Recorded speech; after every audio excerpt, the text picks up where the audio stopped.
অনুব্রত মণ্ডলের মেয়ে সুকন্যা মণ্ডলের জামিন হওয়ার খুশিতে গ্রামবাসীদের মাংস ভাত খাওয়ানো হলো নানুরে। গরু পাচার মামলায় সিবিআইয়ের দায়ের করা মামলায় গত কয়েকদিন আগে সুপ্রিম কোর্ট থেকে শর্ত সাপেক্ষে জামিন পেয়েছেন তৃণমূল কংগ্রেসের বীরভূম জেলা সভাপতি অনুব্রত মণ্ডল। যদিও তার বিরুদ্ধে করা ইডির মামলায় এখনো দিল্লির তিহার জেলে বন্দী রয়েছেন অনুব্রত। তবে জামিন হলো তার মেয়ে সুকন্যা মণ্ডলের। ইডির দায়ের করা গরু পাচার মামলায় অনুব্রত মণ্ডলের কন্যা সুকন্যা মণ্ডল দীর্ঘদিন ধরে জেলে থাকার পর গতকাল দিল্লি হাইকোর্ট থেকে শর্ত সাপেক্ষে জামিন পেয়েছেন। জামিনের খবর জানাজানি হতেই খুশিতে আত্মহারা জেলার অনুব্রত ঘনিষ্ঠ নেতা কর্মীরা। সুকন্যা মণ্ডলের জামিন হওয়ায় ফিস্ট করে গ্রামবাসীদের খাওয়ানো হলো বীরভূমের নানুরের অঞ্চলের আটকুলায়।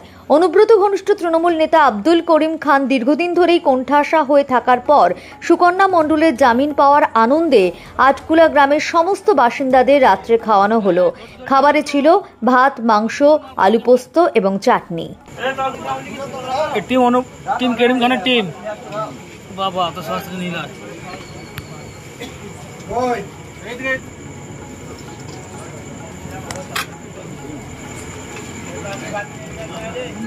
সব বসে যাও টাকা দেখি বড় ভাই দেখি দাঁড়ান।